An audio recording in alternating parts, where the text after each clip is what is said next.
Assalamualaikum warahmatullahi wabarakatuh. Perkenalkan, nama saya Muhammad Nova Abian. Di sini saya Wildan Rifandi, Muhammad Zamzam, dan Muhammad Ardiansyah dari kelas 9A MTSN 2 Garut akan mempresentasikan sebuah materi yang berjudul Wali Songo dalam dakwah Islam di Indonesia. Apa sih Wali Songo itu?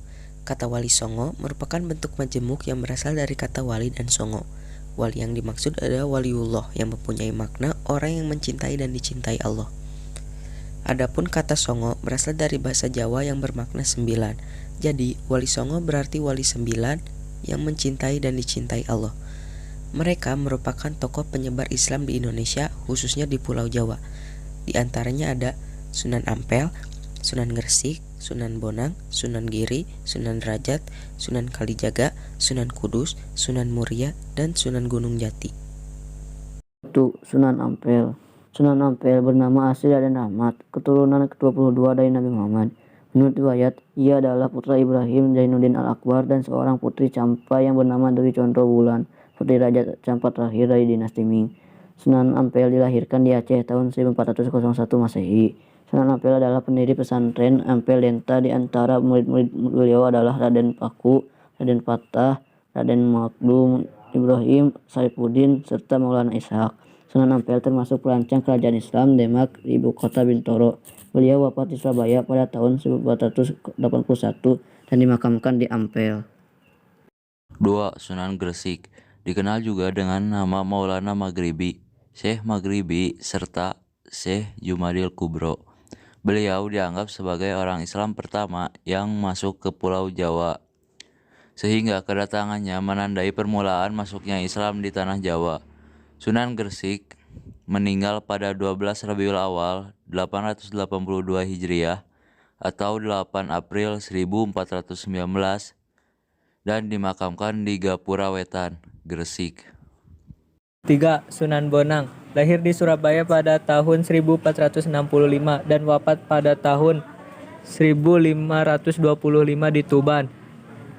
Beliau dikenal dengan nama Raden Maulana Makdum Ibrahim. Beliau merupakan putra dari Sunan Ampel sekaligus saudara sepupu dari Sunan Kalijaga. Sunan Bonang dianggap sebagai pencipta gending pertama. Beliau berdakwah di daerah Tuban dengan menggunakan media wayang dan gamelan sesuai dengan kegemaran orang Jawa. Beliau juga yang mendidik Raden Patah hingga kelak menjadi raja kerajaan Demak. 4. Sunan Giri, memiliki nama asli Raden Paku dan dikenal juga dengan nama Raden Aino Yakin. Beliau merupakan putra Maulana Ishaq. Beliau berdakwah di daerah Giri dan sekitarnya, serta banyak mengirimkan para dai keluar Jawa, seperti Madura, Bawean, Kangean, Ternate, dan Tidore. Sunan Giri adalah pencipta permainan anak bernuansa religius. Beliau wafat pada tahun 1506 dan dimakamkan di daerah Diri, Gresik. 5. Sunan Derajat, lahir di Ampel, Surabaya pada tahun 1407 dengan nama asli Raden Qasim atau Syarifuddin. Beliau juga termasuk salah satu putra Sunan Ampel. Tembang Jawa Pangkur diciptakan Sunan Derajat sebagai media dakwah. Beliau wafat pada pertengahan abad ke-16 dan dimakamkan di Sedayu, Gresik.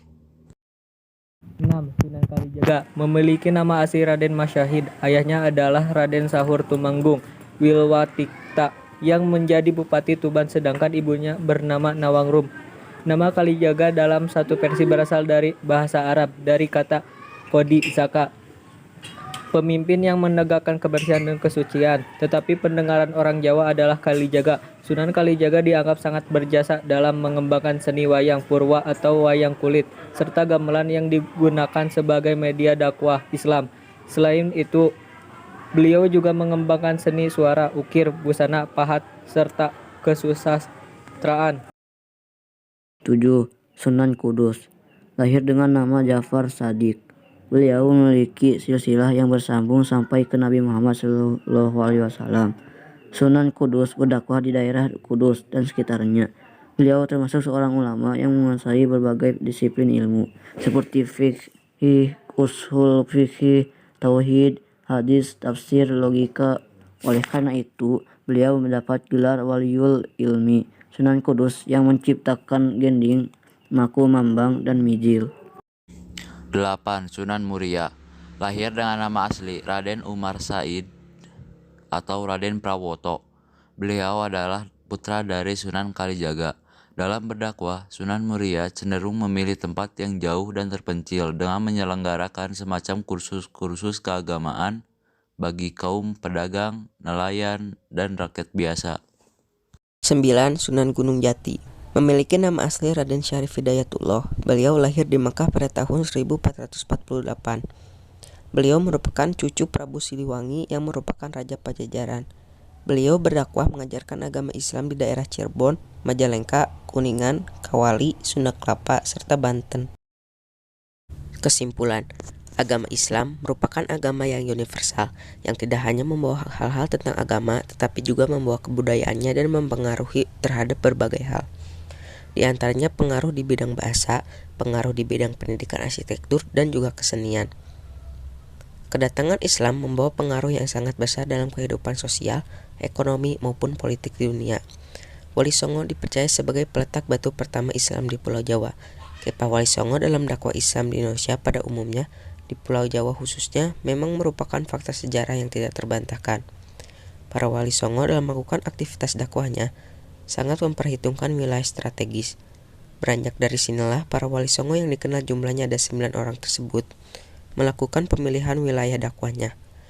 Wali Songo ketika itu sangat bijak memanfaatkan seni yang telah berakar dan berkembang dalam masyarakat untuk menopang keberhasilan dakwah mereka. Materi dari kami dicukupkan sekian. Mohon maaf bila ada kesalahan dalam pengucapan. Wassalamualaikum warahmatullahi wabarakatuh.